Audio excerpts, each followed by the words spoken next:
আমরা এর মধ্যেই জেনেছি কারক 6 প্রকার এবং এর মধ্যে সব শেষের যে কারকটি তার নাম হচ্ছে অধিকরণ কারক। আমরা এখন অধিকরণ কারক নিয়ে আলোচনা করব। বরাবরের মতোই অধিকরণ কারকের আলোচনার জন্য প্রথমেই আমরা কয়েকটা বাক্যের উদাহরণ নিয়ে আলোচনা করার চেষ্টা করি। প্রথমে আমাদের উদাহরণ রয়েছে নদীতে পানি আছে। অর্থাৎ আমরা একটা নদীর কথা চিন্তা করতে পারি, সেই নদীর পুরোটা জুড়ে পানি আছে, পুরো নদী ভর্তি একদম পানিতে টলমল করছে। নদীর মধ্যে যে পানি থাকার ব্যাপারটা, এটাও কিন্তু এক ধরনের ক্রিয়া। সেই ক্রিয়া এই নদীতে সম্পন্ন হচ্ছে, এইটাই এই বাক্যের মূল ভাববস্তু। আবার একইভাবে আমাদের দ্বিতীয় বাক্যটি হচ্ছে আকাশে চাঁদ উঠেছে। পুরো আকাশ জুড়ে কিন্তু চাঁদ ওঠে না, আকাশের কোনো একটা অংশে, কোনো একটা ছোট্ট অংশে আমরা চাঁদ উঠতে দেখি। আর সেই কারণেই আকাশের ছোট্ট একটা জায়গায় কোনো একটা কাজ সম্পন্ন হতে আমরা দেখি। এটাও এক ধরনের অধিকরণ কারকের উদাহরণ, যা আমরা পরে আলোচনা করব।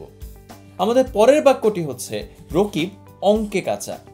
অর্থাৎ রকিব কোনো একটা বিষয়ে ঠিকমতো ভালো করতে পারছে না এবং সেখানে সে ভালো করতে চায় বা না চায়, যেটাই হোক না কেন, কোনো একটা বিষয়ে তার আমরা অপরিপক্কতার সন্ধান পাচ্ছি।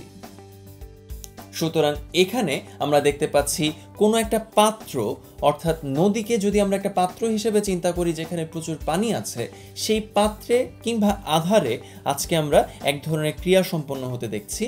আবার একইভাবে আকাশে চাঁদ উঠেছে, কোনো একটা স্থানে আমরা একটা ক্রিয়া সম্পন্ন হতে দেখছি। আবার ঠিক পরের বাক্যটিতে রকিব অঙ্কে কাঁচা, সেখানে আমরা কোনো একটা বিষয়ে, কোনো একটা বাক্যে ক্রিয়া সম্পন্ন হতে দেখছি। এই তিনটি ধারণা নিয়েই আমাদের অধিকরণ কারকের সৃষ্টি। অধিকরণ কারক বলতে বোঝানো হয় ব্যাকরণিক দৃষ্টিকোণ থেকে ক্রিয়া সম্পাদনের কাল অথবা সময় এবং আধারকে আমরা অধিকরণ কারক বলি। সুতরাং অধিকরণ কারক কোনো একটা জায়গায় ক্রিয়া সম্পাদনের সময়, ক্রিয়া সম্পাদনের স্থান কিংবা ক্রিয়া সম্পাদনের বিষয় সম্পর্কে আলোচনা করে।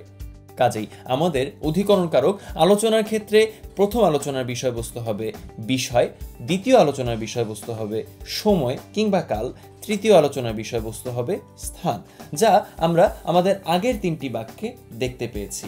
যেখানে আমরা দেখতে পেয়েছি নদীতে পানি আছে বলতে বোঝানো হচ্ছে কোনো একটা স্থানে কোনো একটা ক্রিয়া সম্পন্ন হচ্ছে, আকাশে চাঁদ উঠেছে, কোনো একটা স্থানে ক্রিয়া সম্পন্ন হচ্ছে, রকিব অঙ্কে কাঁচা, সেখানেও বোঝানো হচ্ছে কোনো একটা বিষয়ে ক্রিয়া সম্পন্ন হচ্ছে।